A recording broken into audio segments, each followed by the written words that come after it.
Good evening, wanderers. Today you join me in a beautiful sunny southeast of Ireland on the way back to Kilkenny, because tomorrow morning I'll be leaving bright and early to join Janner Fox and the Royal Enfielders Ireland gang for a little spin out. They have their camp out in Adair this Saturday, Sunday. Unfortunately I can't stay, but I have the time to join them in the morning and have a little spin and get to meet them in person for the first time, which will be great. So I'm looking forward to that, and of course I'll film it. So we'll see lots of old Royal Enfields, hopefully, and new ones, and just a nice variety of bikes and people, I'm sure. But today, as promised before, I'm going to walk you through the process of and the result of my endeavours to have Daisy Bell on the front of my bike, because that's the bike's name. Why Daisy Bell? Because of the old song, A Bicycle Built for Two. Which two? Well, that's me and you, dear viewer. Let's go.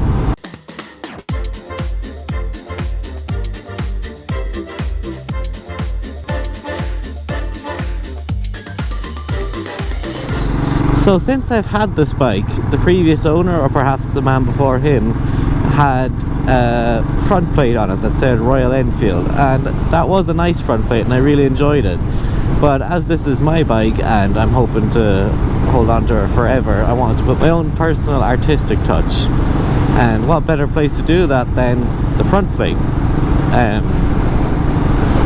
So I knew what I wanted. I wanted Daisy Bell written there. And as the bike is something of a living, breathing machine itself, I thought of a similar living, breathing machine in the same dark green colour, which is a famous steam engine called the Flying Scotsman, which you might have heard of, or you might not have, but here's a picture of it. And that front plate design always reminds me of the nameplate that goes on those steam engines. So I decided to take a page out of the LNER's book and use that same sort of font, the gold lettering with red backing and black shadows. And so I went from there, and then using Photoshop, but you can use any sort of image editing tool, I set about matching the words, the styling of the 4472 on the Flying Scotsman. And I think the result turned out pretty good. And that's where the result sat for many months. I bought the plate and I made the design back in, God, I think October. I bought the plate from Hitchcock's when I was buying some other things, because I knew I would eventually want to do this project once I had the time to mentally figure it out. So it sat there waiting for me to mentally figure it out. So maybe 2 months ago, I'd say, I set about figuring out how to get the letters from my screen onto the bike. Now, the first thing I needed to do was do a mock-up on a digital version of the plate to make sure that the curve is correct and what have you. So, in the most professional manner possible, I pushed my front plate against the computer screen and traced over it in Photoshop. You know, it works. And I had that onto an A4 sheet sized file, and from there I curved the letters so they fit along the arc of the bottom of the plate. Great. Now what? So from there I sort of reversed it back out into the real world. So my initial plan was to use enamel paints, the types that you would use on painting model soldiers and whatnot. So I bought them in the correct colours, and using cardboard and maths I made some stencils of Daisy Bell, and the stencil turned out pretty good. I had an X-Acto knife, so it was cut nice and neatly, but unfortunately I'm not very good with the enamel paints. So I found that the design overnight had sort of leaked out, and unfortunately just wasn't turning out great. So it was back to the drawing board after I'd scrubbed the design off, which has left a little bit of a scuff mark on it, but you know, it's part of the history of it, experimenting. I'm not going to be too precious about it. If I have the money, maybe in a year or two I'll repeat the thing and design a clean front plate. Design a clean front plate. We go.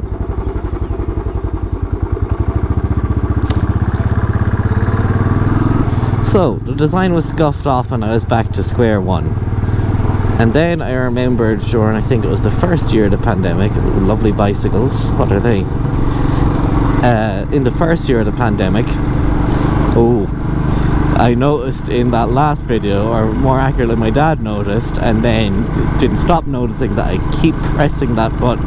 I've really got to get out of that habit, so please, I just did it again. Please, in the comments, berate me for doing so. I need to get out of the habit. Maybe some tough love is the right way to do it. Anyways, where was I?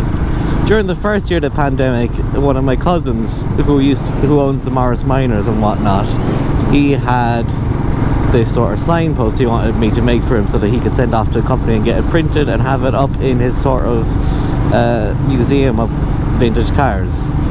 I was delighted to do that because I have the skills, might as well use them. So I made him that design and he sent it off, and it became this sort of light box that you might see at like a petrol station or something. I think it was from motor oil? I can't remember, but I have a picture here, I'll show you. But it occurred to me then, after having scuffed off all the paint, that maybe I should contact that same company. So I got the company, and that is I Say Ding Dong. And as it turns out, after some back and forth, they're actually the company that makes the gold vinyl cut stickers that go on Hitchcock's Royal Enfield merchandise. So I had found the right people, so I sent my design to them, and no. And oh god, I have to just one last push. I sent a design into them. I think it costed about £20, no, £19 including postage, which is not bad at all. They arrived, I think, within 2 days, and putting them on was nice and easy. They have a guide on the website, but so I was able to follow that. So yeah, it went on without a hitch. And so the lovely front plate Daisy Bell with Flying Scotsman style lettering was born, and that was maybe a week and a half ago. Now, what happened to the old plate, and why didn't I just use that? I don't like to work destructively if I can, so I'm saving that old plate on the side. It looks nice on the mantelpiece at the moment, but I'm sure I'll find a home for it eventually. But anyways, let's pull in here and we'll have a little look-see. There's nowhere to pull in here. Okay, this church in here should be the perfect backdrop to have a look at it, if no one's there. And that road is shot to heavens. Let's go in anyway. Bullet has gone down worse roads. Oh god, I hope.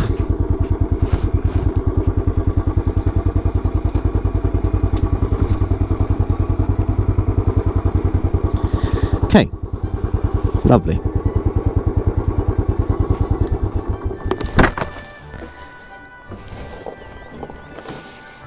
Okay, so let's have a look at this front plate. Smashing, do you think? Or not? It's up to you, but the point is that I like it and I think it looks good, and it matches the glossiness of it.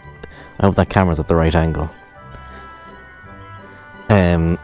So these are laser cut gold vinyl stickers, and what I sent to I Say Ding Dong was an AI file, which is a vector file format, which means it's not like a JPEG where you get all these compression artifacts, so it's a clean line. That might not make sense to you, but it will make sense to some people. But at the end of the day, it looks good. This other side, you can probably see the scuffed out D from my failed attempt at painting it, which is a shame, but it's the maker's mark, I suppose. But I think it looks fantastic, and as you saw in the Hookhead video, it gets compliments. Anyways, that's it for today. Thanks for joining me, and tomorrow, I'm not sure when the video will be for you, but for me tomorrow I'm going off to join the Royal Enfielders, so stay tuned for that. Probably be the next Sunday it'll be up. Stay safe. Bye.